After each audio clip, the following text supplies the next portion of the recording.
Namaste everyone. I'd like to thank the Temple Education Committee chaired by Dr. Naidu Garu and the Temple management for giving me the opportunity to come and talk to you. Thank you very much for coming here. So today's subject is Historicity of Mahabharata. I'll start with a prayer. Narayanam Namaskritam Naranchaiva Narattamam Devim Saraswatim Chaiva Tato Jayam Virayat. Om Shanti. This is the very first sloka of Mahabharata. Mahabharata starts with this sloka, so I thought it's very appropriate. This sloka has something very interesting.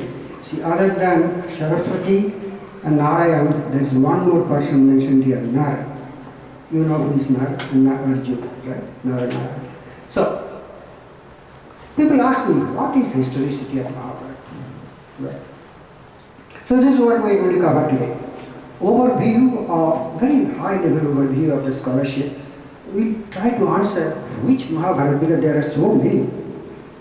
We'll talk about the settings and structure, the development of Mahabharata over years, over hundreds of years, and we'll talk about the probable date of composition of the epic. We'll jump right into, as Dr. Naidu said, the Kurukshetra war and antiquity. When did that happen? We'll talk about archaeology, etc. And what is out of scope today. This is not a talk on dharma or religious advice, religious discourse on Mahabharata. There are much better people right here in this audience who can talk about it. This is not about character study, why Krishna did this and all. This is not about situation analysis. And definitely Bhagavad Gita is beyond our history. This is out of scope. So you get the point. So my sources are peer-reviewed journals, very reputed journals, books by authentic scholars, academic scholars, and what is out of scope. You can see no Wikipedia, internet, YouTube. You get the point. Right? No B.R. Chopra. So this is a very interesting thing. Mahabharata scholarship, Mahabharata research has been going on for about 175 years. Some of the early researchers, European researchers, they tried to find some sort of similarities with European mythologies, and they called it Indo-European epic, which has a colonial touch, as you can see. There's so many theories, thousands of papers. That itself will take hours to tell you. I just mentioned one. There is a theory which started in 1900s. Actually, Mahabharata was originally a war between Kuru and Pancha. Pandavas did not exist. That, like every other theory, that was refuted. And then I saw it coming back again in a 2020 paper. But there is one lady, Madeleine Biardou. She's a French lady. She spent a lot of time in Kerala. She suggested, look guys, you are trying to judge Mahabharata from today's perspective, which is not correct. If you have to take a look at Mahabharata, you have to go back in time at that, Mahabharata time. So this is actually an epic of dharma, bhakti and avatar. So don't analyze it like this. And that struck a point. And then came Professor Alf Hiltermeter from George Washington University. Alf studied Mahabharata for 50 years. Many books, many papers. He actually tried to blend these two theories, the dharma, bhakti and analytical. So until 2023 March, he passed away this year. Rest in peace, Alf. So in India, the best researches are done by Bhandarkar Oriental Research Institute, Pune. One point I'd like to show you, there is a common misunderstanding that Western scholars think Mahabharata is a myth, which is not correct. There is a professor in University of North Arizona who organizes a Mahabharata conference every year. World Sanskrit Conference has one Mahabharata session every year. So Mahabharata, nobody calls it a myth. They are researching, trying to find more about it. So, now question is which Mahabharata? There's so many, right? And if I poll this audience, everybody will say they read some version of Mahabharata, probably including Amar Chitrakatha. So we'll try to answer that. Mahabharata, many languages as you know, scholars divide, kind of group them into two recensions, shakha, okay?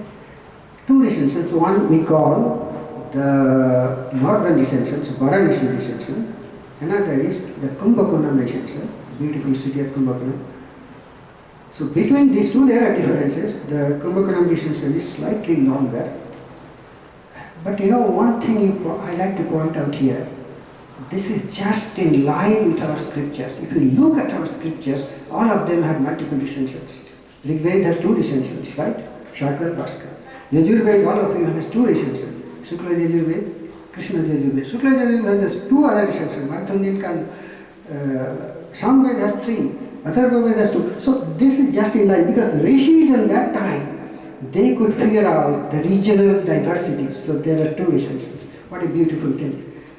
The first English translation was done by Kisri Mohan Ganguly in Calcutta. Why I put it here? I'm very proud to say this is available in our temple library. Not the whole thing, part of it. Our temple library has an excellent collection of books, including a whole rack on Mahabharata. I request you to check out our temple library, open every Saturday from 10 to 12. You can download it also at Archeology. Yeah. So there are many other translations. I like to show you one translation done by, under sponsorship of Emperor Akbar, called Razam Nama. So the manuscript is available in British Library. Interesting thing, there is an Adivasi version of Mahabharata called Pandavani, which is performed on stage in the Chhattisgarh area. The oldest known manuscript is Kizil found manuscript. Kizil is Central Asia, and which is incomplete. So there are so many Mahabharata. Which Mahabharata is the authentic? The Bhandarkar Oriental Research Society Pandits took care of it. They worked for 67 years, worked through 1,200 manuscripts, and finally came out what we call the authentic critical edition version of the Mahabharata. Okay. So, Pandit Suthankar, actually, Pandit Suthankar actually led the project, but he was actually a mathematician from Cambridge. He led the project, finally got done in 19 volumes. And interesting thing, I just remember 1947, immediately after our independence, just 1 year, 1948, 15th August, Pandit Nehru was presented with the translated version of Raj Dharma Parvadhyay, the duties of a king. So I don't know where is that thing now. Definitely supplied up in Indian scholarship. There are many translations, English translations of the critical edition. The first one was by Vivek Debroy. Vivek Debroy is actually an economist. He chairs the Economic Advisory Council for President Modi. He happens to be an alumni of the same institution I went. There are many other things which are going on. And just FYI, there is one critical version of Ramayana also in Baroda. In the critical version, they discarded many stories, very well-known stories. The Durgasta, and I'm kind of hesitating to say because it's a Ganesh Utsav is going on. The story that Vyas dictated to Ganesh Ji is not there because they did not feel it authentic. Kama kijiye Ganesh Maharaj. So now we'll talk about settings and structure. It's a beautiful picture. You can see 5 Pandavas and Draupadi. So the Mahabharata is actually in flashback. If you read Mahabharata, it starts like this. Rishi Shauti, who is a wandering Rishi, he comes to Naimisharanya. Naimisharanya is where all the Purans are narrated and all. And he meets a bunch of Rishis there. Naimisharanya is believed to be in Nimsar, close to Lucknow. The Rishis ask him, "Hey Shauti, where have you been?" "No, Kuchandi, Bhavnara," sort of thing. Okay. So then he says, I was in Janmejaya's snake sacrifice. Janmejaya did the snake sacrifice to avenge the death of his father Parikshit, who died by snake bite, and Parikshit was Arjun's grandson. And there I heard Rishi Vaishampaya, who is a disciple of Vyash, recite an amazing story of Mahābhārata to Vaishampaya, to Janmejaya. So if you read Mahābhārata, it's basically dialogue between these two. Originally, within Mahābhārata, it says that Mahābhārata was composed of 24,000 slokas. I just put it, Chaturvinshati Sahasrim Chakre Bharata Samhita, Bharata Samhita, it was original name, was created with 24,000 slokas. Then, Tavat Bharatam Prachati, after that it became known as Bharata. You see this? And then Mahabharata itself says it grew to 100,000 slokas. Actually, it's not 100,000, it's about 80,000. So, probably you know this, Mahabharata has 18 books, 18 parvas are given in the bottom. Adi Parva, book 1, within the text it has a table of contents. How beautifully given within, and the table of contents, the whole Mahabharata was further summarized in 175 verses. Shanti Parva is the largest, Mahaprasthana Parva, the last book, is the smallest one. In Mahabharata there is a story. The Vedas were in one side and Mahabharata was put in one side. Mahabharata was heavier. That's why the Bharata Samhita came to be known as Mahābhārata. You see. The Sanskrit in Mahabharata is not entirely in Paninian Sanskrit. You know, Panini was the grammarian, first grammarian who kind of put the Sanskrit grammar. It is a different type of Sanskrit, also known as Kshatriya Sanskrit or epic Sanskrit. But whatever it is, epic has dharma at its core. Actually it has dharma, all Chaturvarga, dharma, artha, kama, moksha. Every page you see, this tells you about a righteous living, how to be a good citizen, how to be a good king. That's the beauty of it. The society of Mahābhārata, I just want to give a very quick touch. Mahābhārata was composed over a long time. The society is very interesting. Definitely there was an emergence of state administrative system. Pastoralism was huge. You see, Mahābhārata is all about cows. Yeah? King Virat had so many cows and all. Some scholars think King Virat was probably a cattle baron. Taxation, 16.6%. I think I like to be there that now. So, existence of merchant caravans, trade, caste. I like to say a thing about caste. Mahabharata talks about caste in a way very different. It does recognize the four castes, but it stresses on the duties of each caste. And you can change caste. You can become a Brahmin. There are so many stories people become change caste. So it is not in a derogatory sense that we know, negative sense right now.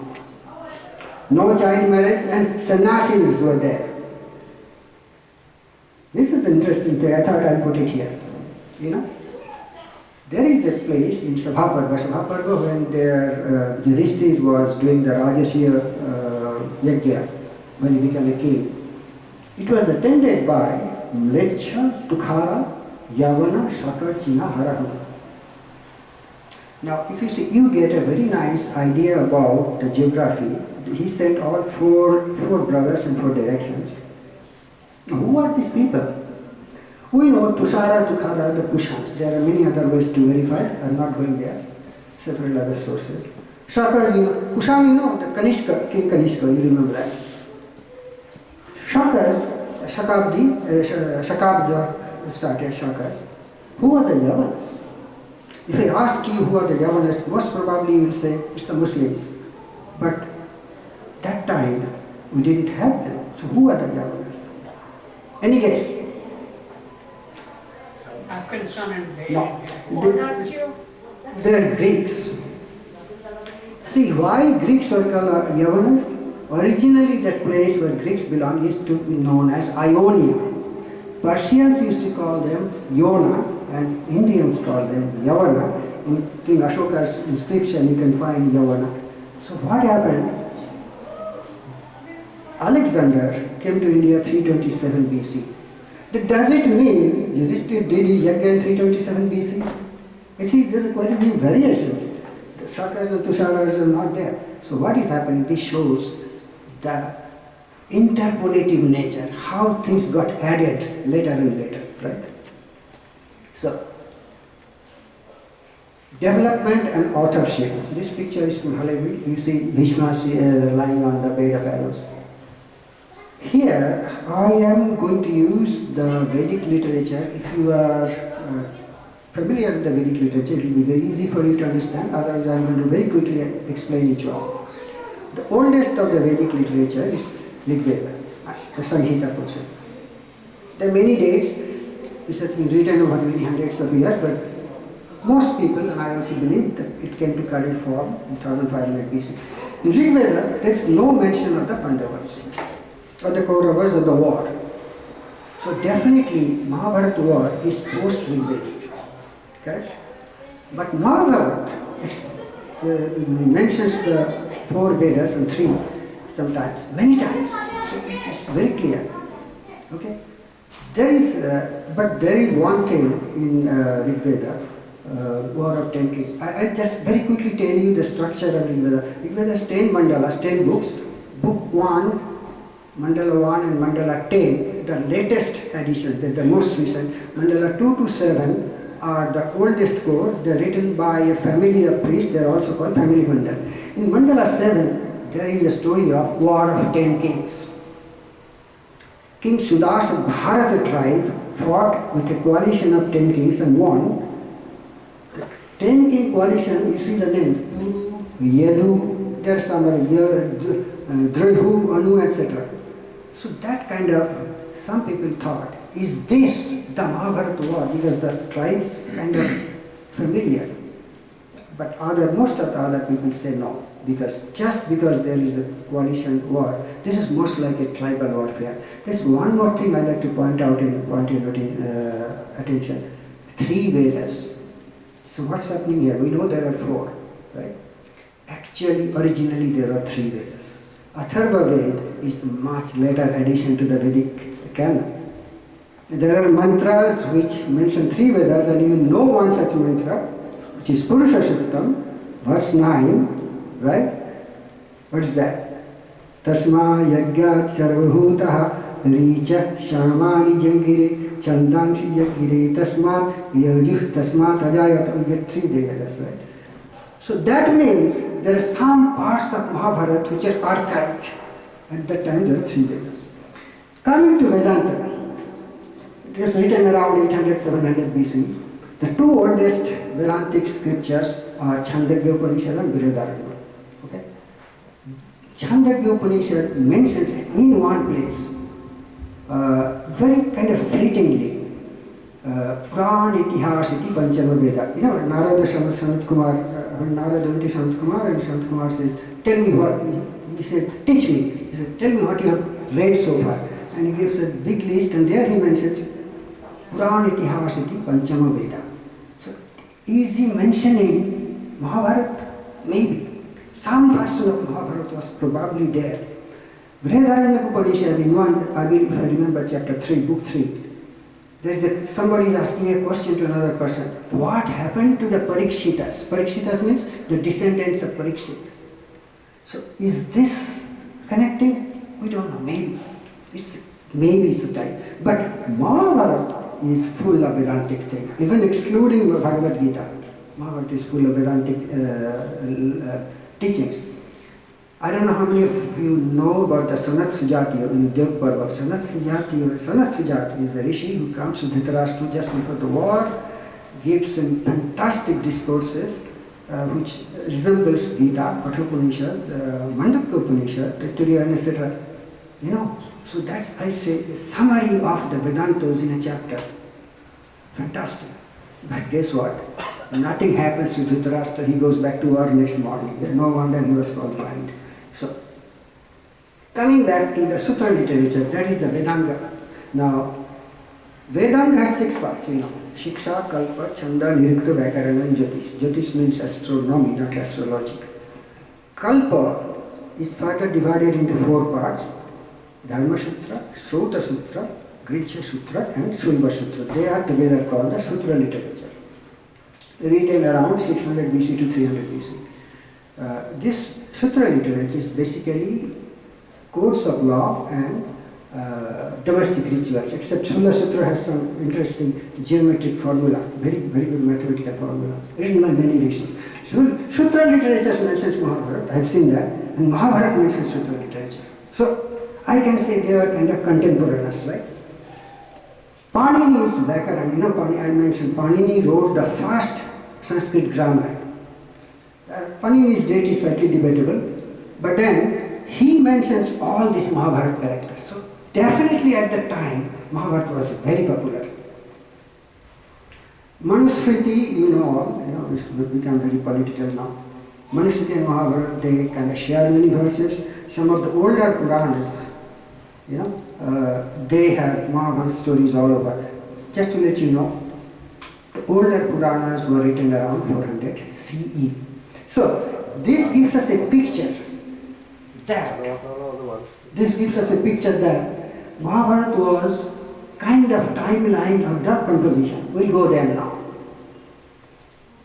So, original Bharata text is definitely post-Rigvedic and post-Upanishadic. We know that. It is well known and contemporary to the Vedanga Sutras. We saw that. The text is believed to have existed before 700 CE or even before, the core, the story. But it was an oral bardic tradition, people going around. Several layers of addition from 400 BC to 400 CE. Sabhaparva is the oldest one, going by the language and the meter, and there's one more reason I'll come there. Adi Parva is the first book, one is the later edition. Anushasana Parva, where Bhishma is giving that courses to Yudhishthira, is the latest edition. That is what. But there is one more theory. I mentioned about Alf a little bit. Pastor Alf suggested Mahābhārata was probably written by a team of people over 150 years. He gave many logics. I'm not going there because that needs a lot of knowledge of history. So, what about Vyasa? Was there one person who wrote all the 18 Mahapurans, Mahābhārata divided by Vedas? The general belief is Vyasa was a title, not one person, a title. Now, one reason why Sabhaparva is considered the oldest, Sabhaparva mentions gambling, the game of dice. The game of dice is very old. Game of dice is mentioned in the Rig Veda. Rig Veda 10th Mandal, 34th Sukta, is called Gambler's Lament. A gambler lost everything and is crying, oh, my wife kicked me out. Says, my mother-in-law kicked me out. So gambling is very old. So this could be one of the oldest portions. Actually, we usually memorize some Shuktas in the Rig Veda. It's much more than that. It has a lot of history. So now we will jump right into the antiquity of the war. People ask, okay, tell me, when did the war take place? There are lots of stories going around. We'll take the views, the traditional view, the astronomical view, the Puranic genealogy, and we'll talk about the archaeology at the end. The traditional view, the Kali Yuga theory. So Kali Yuga started when Sri Krishna left this mortal body and went back to heaven 36 years after the war. Surya Samhita, there is a book on Jyotish. People think it was originally written by Aryabhatta, but many things. Surya Samhita gives the date of Kali Yuga and you can calculate it back to 3100 BC. There is an inscription in Aihole in Karnataka by Pulakesi II, which mentions the date. Probably he sourced it from the same one. There is another theory from Barahami here, which is 204,000 to 449 BC, going from Parikshit to Shakarta. Now, coming to some of the recent ones. 5100 BC, there is a person called Nilesh Nilkant Oak. He proposed this, he wrote a book. There are other theories of 3000 BC, etc. Now, what's the problem with this? Now we'll go to a little bit of history and archaeology. 5000 BC, trust me, we were in Stone Age. The late Stone Age. The earliest cities in the world, they started coming up. They started coming around 3500 BC and they came up around 3000 BC, far away from India, in present-day Iraq, Mesopotamia. Right? We don't even know whether wheels existed. People say wheels started being used heavily by 3500 BC. So 5000 BC is absurd, in my opinion. It doesn't match history. What about 3000 BC? Here's the problem. Currently, so far in northern India, we do not have any archaeological evidence that there was a cultural civilization that matches Mahabharata. Now somebody asked me, okay, what about that? We had Indus Valley civilization. Indus Valley civilization, the oldest part is 2600 BC, we know. Or even, there are other civilizations in current day Afghanistan, Mehergarh, Puli and all. You've lost. Why? The problem is, if you see the geography of Mahabharata, the center stage is Hastinapur and Kurukshetra and that place, which is current near eastern UP, Delhi and Haryana. So we cannot shift Mahabharata to current present-day Pakistan and Afghanistan. Okay? So though we had some similar culture. So that's another thing is use of iron, very important. Use of iron started in South India, first in South India around 1000 BC, and date is kind of getting pushed. So if Mahabharata mentions iron arrows, if Mahabharata is considered to be Iron Age, 3000 BC doesn't. And I know I'm breaking everybody's heart here, so wait, I'll break some more hearts. So, astronomy. Mahabharata mentions many position of stars and all. Based on that, people wrote books. First one I wrote in Srinivas Raghavan. He even predicted the date when Mahabharata started. The war started. You see, there are so many dates. The first thing you see, the variation. Everybody followed the stars given in Mahabharata. Everybody came to different conclusion. Everybody claimed, trust me, I read, everybody claimed he is correct or she is correct. Okay. I will draw your attention to the middle one, 1450 BCE. Bankim Chandra Chattopadhyay, who wrote Vande Mataram, Bal Gangadhar Tilak and others, they came up with this, very interesting. Bhishma, when he was lying on the bed of Arrow, Bhishma has the boon, he could die whenever he wanted. Bhishma said, right now, this is the month of Magha. Sun is in southern solstice. Southern solstice, I don't want to die, I want to die in northern solstice. Probably know the reason. It's given in Chandogya Upanishad, Devjan Pitrijanana, I'm not going there. Then people calculated, in Magha sometime, if it was the solstice, but current solstice days is in December. So what's happening? This happens because we call Earth's north pole kind of points a different star at different point and makes a full circle over 24,000 years. This is called precision of axis. From there, they calculated that probably it was 1450 BC. Remember this date. We'll be using this. Next comes the Puranic genealogy. Now you know the Puranas, right? Vayu Purana and Matsya Purana are two of the oldest Puranas. Now what's happening here? I don't know if you know. To be a complete Puran, you have to have 5 characteristics. One of the characteristics is genealogy of kings. Vayu Purana and Matsya Purana says, Parikshit to Mahapadmananda, it was 1050 or 1015 years. Now, Mahapadmananda is a historic character. He was the ruler of Magadha in around 400 BCE. He is the predecessor of Chandragupta Maurya. So we can add and get 1450. You see, it's kind of matching with Bankim Chandra Chattopadhyay and others' calculation. Another thing is, Purans mention that there's a great flood during King Nichakshu. King Nichakshu was the 5th in the descendant from Parikshit. And he had to shift his capital. We'll see now, in archaeological excavations, we did see an evidence of the flood. Now it's time to go to archaeology. Okay? I think you know this picture. This is from Mamalapura.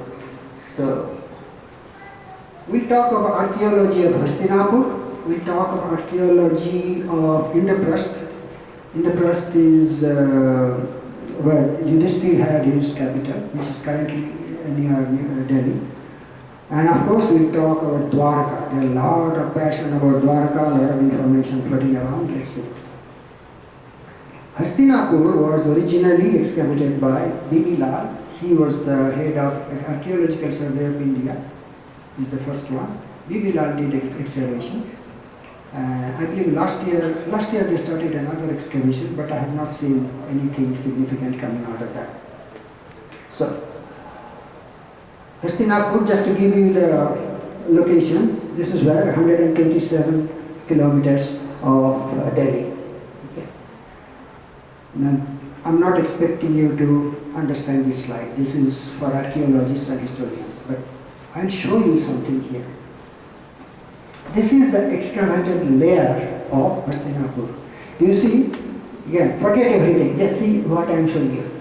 See, there is a layer, oldest layer is around 1200 BC, then there's another layer too, and this is the erosion line. This is the flood line I was talking about. Okay, this is enough. There's so many things here, we don't need that. I summarized this in this chart. So out of these layers, oldest layer was around 1200 BC. Nothing much was found in Hastinapur. You know, some settlements, very primitive.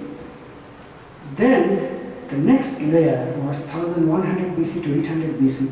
Something was there. We see the existence of people who used weights, who used copper arrows and some iron, some settlement. We see something which is significant.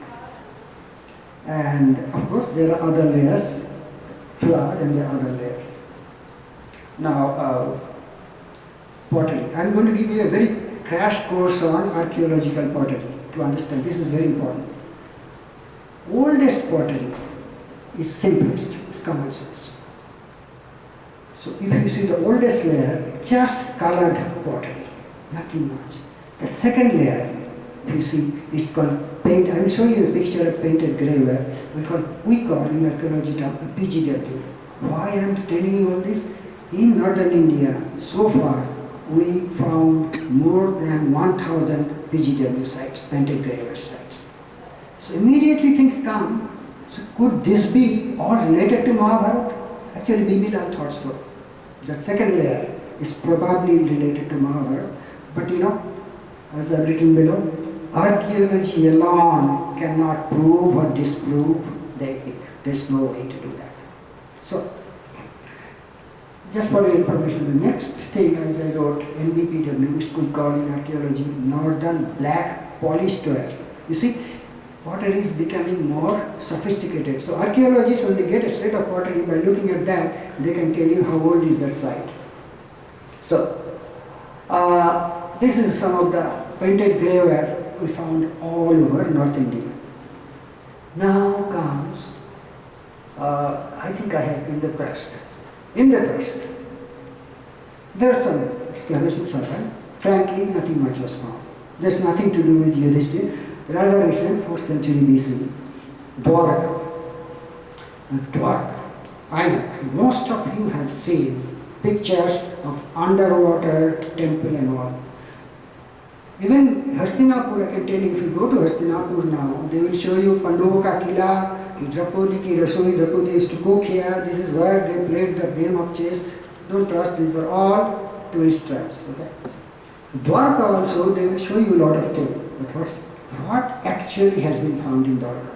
First, yes, we do have a positive evidence of a submerged city dating to about 1500 BC. Yes, there is a city, we know. But is it Dwarka? S.R. Rao, who did the marine exploration, he thinks yes. Even in an interview he said, it is Dwaraka, only the nameplate was missing. But his colleagues from institutes of marine archaeology at Goa, they say that's kind of skeptical. They feel, and I also feel, it is a port, submerged port. Why? Submerged, I take you to a little bit of history. You remember Indus Valley civilization, which is also called Harappan civilization, right? They were a maritime civilization. They used to have trades, maritime trade. At present in Gujarat, there are two sites, one called Lothal, another Dholavira, which are ancient Indus Valley civilization port. So probably this was a port. Another reason is they found, I don't have the picture, they found some kind of rectangular stones with a hole at the center. And they feel they were anchor blocks. So this is what is generally accepted. Now, if we have seen pictures like this, you will get it all the time. Pictures, you see this? Underwater temple and all this. So Times of India ran a fact check and found these are from a place called Neptune Memorial, Florida. They copied and pasted and they did some sort of photoshopping. Very funny, other day I saw a beautiful video of underwater temple and somebody claimed, look, this is Dwarka, and underwater temple, within the temple there is an idol of Radha Krishna. Wow. Think of the problem.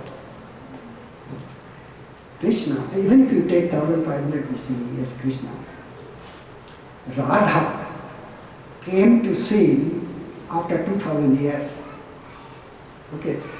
Mahābhārata there is no Radha. Harivansha, which is the appendix to Mahābhārata, right, which deals with Krishna's birth and life story, doesn't have Radha. Bhagavad Puran doesn't have Radha.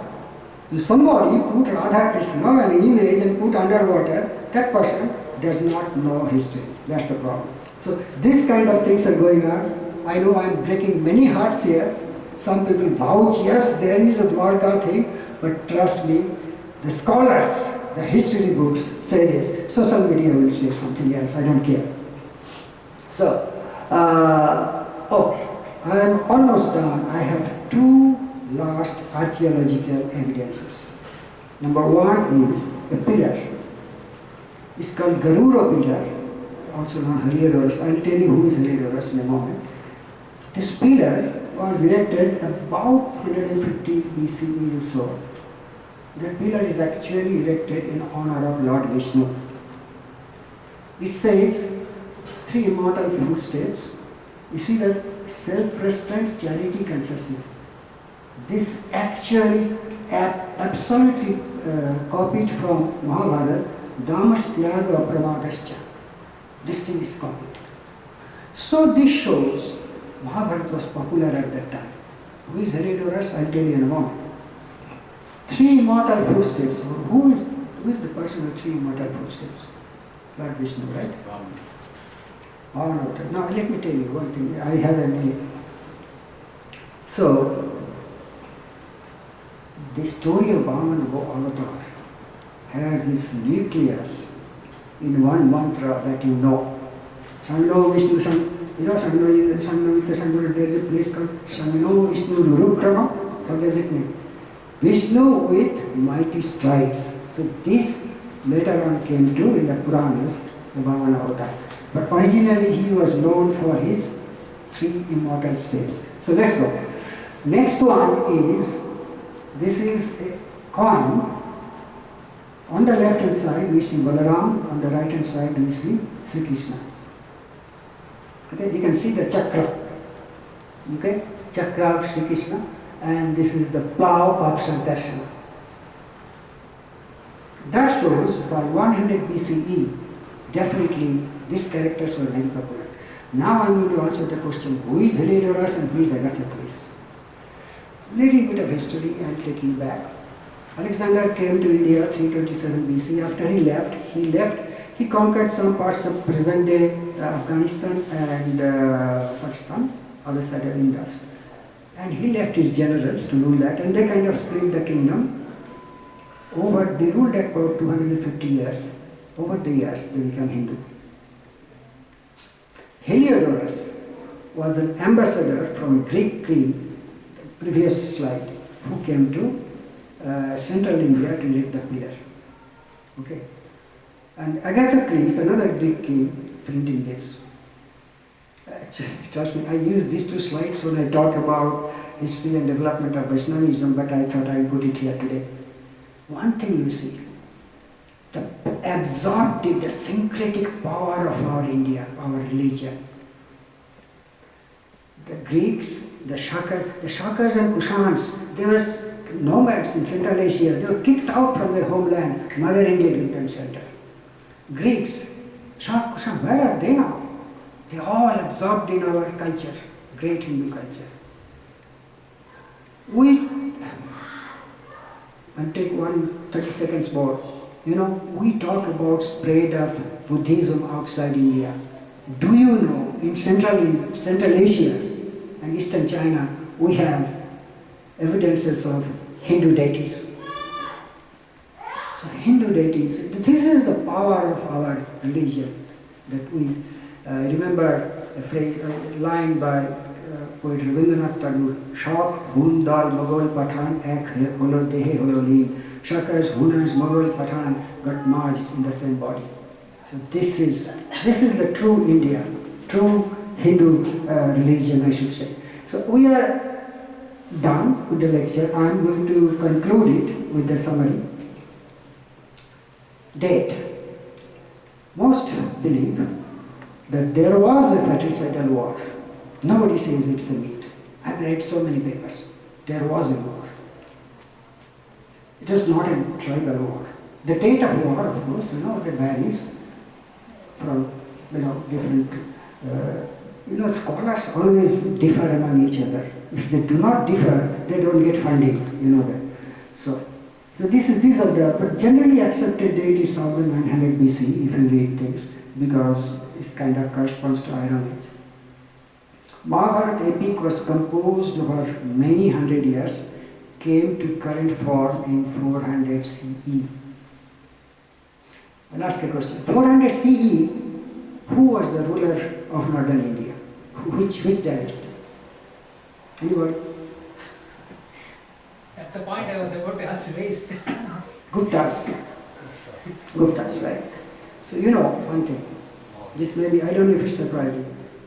Our gods and goddesses have evolved over hundreds of years. They came to the present form during the Guptas. So Mahābhārata came to the present form during the Guptas. Impact on literature. If you see the ancient Sanskrit classics, they're full of Mahābhārata references. I don't want to elongate this. There's so many. Even today, Mahābhārata is there. People writing books on Mahābhārata. The other day I found a book by Chitra Banerjee, I forgot the name, something with Draupadi. So, and we know about the social and cultural impact, irrespective of when it was written, date, blah, blah, blah. We know Mahābhārata has a fantastic impact on our culture. It's ingrained in our society. One last question I'm asking myself. But then, why was it needed to write down Mahābhārata? Why? There are so many things we know existed, it's not written. There's so many. Why Mahābhārata was written? I have a theory. Think if it is, just think over it. Around 327, Alexander and Greeks came. Even before that, the Persians, they made incursion to northwest India. So Indians, when they found the Greeks and Persians, they found, who are these people? They do not do yajna. They do not have the four varnas. Even the Hindu Indians, they were very curious about them. They said, hey, these Yavanas, they have only two varnas. People think these two varnas are master and slave. So at that point, they thought it is necessary to write down the summary of the scriptures in a form which is through stories. If you see Mahabharata, it's full of stories. Because the stories are easy for us to remember. And sometimes there are layers of stories. One person says, I'll tell you the story of this, and it's a long story. Within that story, there's another story. Within that story, so stories are easy to remember. You can argue with me, why? We have the Vedas, we have the Upanishads, we have the Vedantas, but they were for scholars. We needed something for simple, common people to tell them what is the way for righteous living. And that's my theory why Mahabharata was written. I think I have reached the end. There are some, last slide. Very interesting. I put it because it's so true. Achakshu Kavaya. Some poets have already recited this. This means Mahabharata. Kechit Sampratta Chakshate Pare. Afterwards, some are currently, this is present tense. Some are presently disseminating this, like us, we are discussing this. The next one, Akshasanti Tatri Vanne. Others, this is in future plural. Some others will sing this. Itihasa Mimang Bhavi. On this world, this Itihas. So Mahabharata has been known as Itihas. And our rishis knew, they were actually, they could see the future. This shows they could see the future. How could they write it? That some people are done it, some people are currently doing it, and some people will recite this in future. What a fantastic thing. So I think, I have a lot of things, and you don't need to read all these. This is for your information. These are all the references. There are many other references I have not given. I think this is the last slide, and I'm ready for your questions.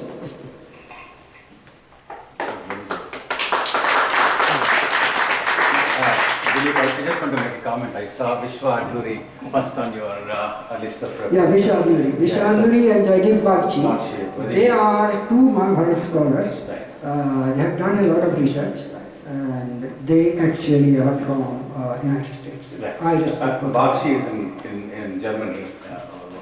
I think I just wanted to make a comment. I think they mentioned somewhere, they started as Jaya. That is right. That is correct. There's another. This is correct. You see the first slide. I said, Narayan Namaskritam Naranjam Narantam Devim Saraswatim Chaiva Tata Jaya Mudira. So there is a theory that originally the Bharata and Jaya, very good for reminding me, there was an epic called Jaya. Tato Jaya Mudira. Some people think this is Jaya Mudira, that is the thing. So, but some people think, we say Jaya to everything. Jai Bhagavan, so that. The point I wanted to make was the German Indologists, when they started, Jaya has only 10,000 slokas when it started, and the hero in that is Suyodhana, they are actually Germans, and they were fighting with the Indians who are Pandavas and there are many colonial touches. Two of the earliest Indologists, two very respected Indologists, when they first read Mahabharata, they said exactly this. Monstrous chaos and meaningless. I don't blame them. Read Adiparva. A person is marrying a river. And so many things. And they were confused. What they did not get, just below the shell of confusion lies the actual dharma. That's what Madeleine Biard do. And two people are Maurice Winternees and Herman Wildenbach. Now if you see, if I go back to the slide of when this slide, you see Wildenbach's name there. So I should say it's kind of karma. See this, the Mahabharata committee, headed by Shuttankar, had Winternees. So Winternees later understood and changed his opinion. And maybe I just want to make another comment. I think when Shuttankar, when he was collecting all the Mahābhāratas from all over the India, the shortest was found in Kerala. So he thought probably that is the original or something like that. I heard from actually no. Thing is, their research methodology was the oldest manuscript. Oldest means not the story, the age of the manuscript. The oldest manuscript was found in Kashmir in Sharda script.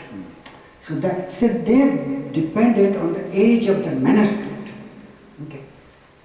Sorry, your question. You have been waiting for your question for such a long time. Anybody Yeah, else? I just wanted to ask you one question about Yes, this. please. See, about the aging, when Alexander came to India, you said correctly that it's a Gupta dynasty, but there is a king mentioned as Chandrakotas, which is Chandragupta, whereas some other historians have said that it is Chandragupta Maurya. This is Chandragupta Maurya. There is no doubt about it. Now, if it is Chandragupta Maurya, Yes, it is. there is no mention about anywhere about Buddha or anything about the Buddhist monasteries or Chanakya, because Megasthenes and Seleucus Nicator, they traveled to Pataliputra, which is called the Kalibotra in the historical books. And there, when they went and stayed there for several years, they didn't mention anything about Chanakya. And the Chanakya was alive till Ashoka came. Ashoka came and he ignored him. And by then, Chanakya decided to go back to the forest. And so there is a, sorry, one moment.